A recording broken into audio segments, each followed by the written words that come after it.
Hello दोस्तों, आज की हमारी कहानी है हक। कहानी अच्छी लगे तो लाइक ज़रूर कीजिएगा। कहाँ से देख रहे हैं कमेंट सेक्शन में ज़रूर बताइए। तान्या की छोटी बहन की कुछ ही दिनों बाद शादी होने वाली है और वह अपनी सास से बार बार अपनी शादी के कही है। माँ जी, मुझे आपने जो शादी में हार और कंगन मुँह दिखाई में दिया था वो मुझे पहनने के लिए दे दो, फिर मैं आते ही आपको वो वापस कर दूँगी। मनुहार होते हुए तान्या कहने लगी, अरे बहू, इतनी भीड़ भाड़ में गहने ले जाना ठीक नहीं है, कहीं गुम हो गए तो। और वैसे भी शादी ब्याह में ऐसी चीज़ें ले जाना ठीक नहीं। आजकल कौन पहनता है सोने के गहने, मैचिंग के ले जाओ बाजार से जाकर।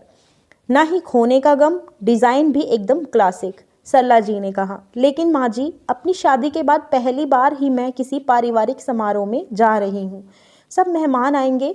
बुआ जी तो सबसे पहले पूछेगी कि बेटा, इतना सोना चढ़ाया है तुम्हारी सास ने, फिर इतनी फीकी फीकी क्यों लग रही हो। माँ जी, हार चाहे ना निकालो, केवल कंगन ही दे दो, क्योंकि उनका डिज़ाइन बहुत ही प्यारा है। मैंने कहा, अरे बहू, तेरी जिठानी के गहने भी मेरी ही तिजोरी में रखे हैं, वो तो कभी मुझसे मांगती ही नहीं है, क्योंकि उसे पता है कि शादी ब्याह में सोने के जेवर के खोने का डर रहता है। और तुम्हें इतना समझाने के बाद भी समझ ही नहीं आ रहा। सरला जी ने झुंझलाते हुए तान्या को अब समझ आ चुका था कि अब और कुछ कहना ठीक नहीं है।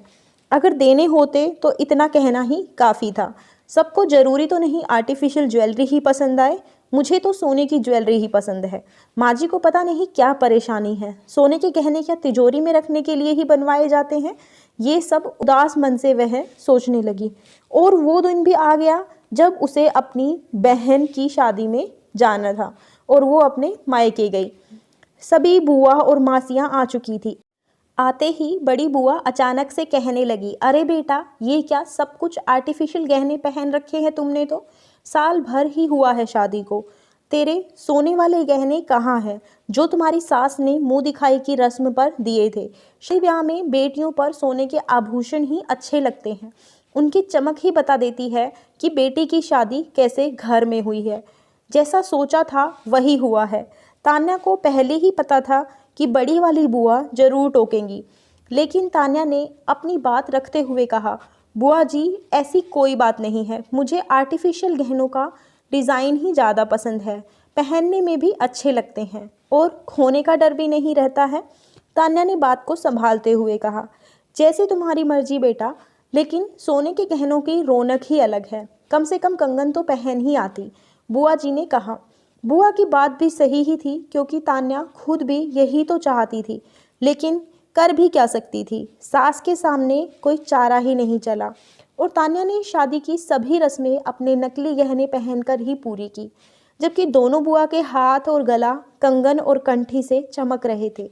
तान्या को अपनी सास पर बहुत गुस्सा आ रहा था। शादी के बाद तान्या अपने ससुराल आ गई।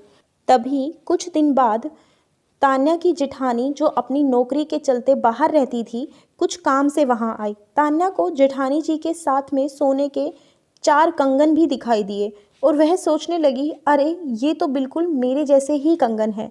सासू माँ ने मेरी शादी में जेठानी जी को भी हूबहू मेरे जैसे ही कंगन बनवा कर दिए थे, और सासू माँ तो कह रही थी कि तुम्हारी जेठानी के जेवर भी मेरी ही तिजोरी में है। फिर ये कंगन जेठानी जी के पास कैसे पहुँच गए। तभी दीदी, ये कंगन तो वही है ना जो मेरी शादी में माँ जी ने आपके और मेरे एक जैसे बनवाए थे। तान्या ने अपनी जेठानी से कहा। हाँ तान्या, ये वही कंगन है, माँ जी से ही लेकर गई थी करीब 2 माह पहले, जब मेरे भाई की गोद भराई की रस्म थी, तब से मेरे पास ही है। लेकिन तुम ये सब क्यों पूछ रही हो, क्या हुआ। जेठानी जी ने कहा, दीदी, अब तो मुझे ये समझ नहीं आता है कि क्या पूछना है। इतना बोलकर सीधा तान्या माँ जी के कमरे में गई और कहने लगी, माँ जी, आज जरा आप मुझे अपनी तिजोरी तो दिखाना, आखिर मैं भी तो देखूं आपने अपनी बहुओं के गहने कितने सहेज कर रखे हैं। तान्या ने कहा, क्यों बहू, मेरी तिजोरी देखकर तुम क्या करोगी, और वैसे भी चाबी कहीं रखकर भूल गई हूँ। अब जाओ अपना काम करो, मेरा सर मत खाओ। सरला जी गुस्से में चिल्लाई, माँ जी, आपने जेठानी जी को उस तिजोरी से जब कंगन निकाल कर दिए थे, तब आपकी चाबी कैसे मिल गई थी आपको। और मैंने जब अपनी बहन की शादी के लिए कंगन मांगे तो आपने झट से मना कर दिया, जबकि आपने तो कहा कि बड़ी बहू की ज्वेलरी भी मेरे पास ही है, फिर कंगन उनके पास कैसे पहुंच गए। मुझे सब पता चल चुका है माँ जी। मैंने जेठानी जी के हाथों में कंगन देख लिए हैं और उनसे पूछ भी लिया है। आपने इतना भेदभाव क्यों किया माँ जी? क्या मेरे मायके में मेरा कोई सम्मान नहीं था जो आपने झट से मना कर दिया और जेठानी जी के भाई के रोके में उनको निकाल कर दे दिए? पता है उस चीज़ के लिए मुझे मेरी बुआ ने भी टोका और मुझे कितनी ग्लानि हुई, लेकिन आपको क्या फ़र्क पड़ता है माँ जी? शादी ब्याह में नहीं पहनेंगे तो उनको रखकर हम क्या करेंगे?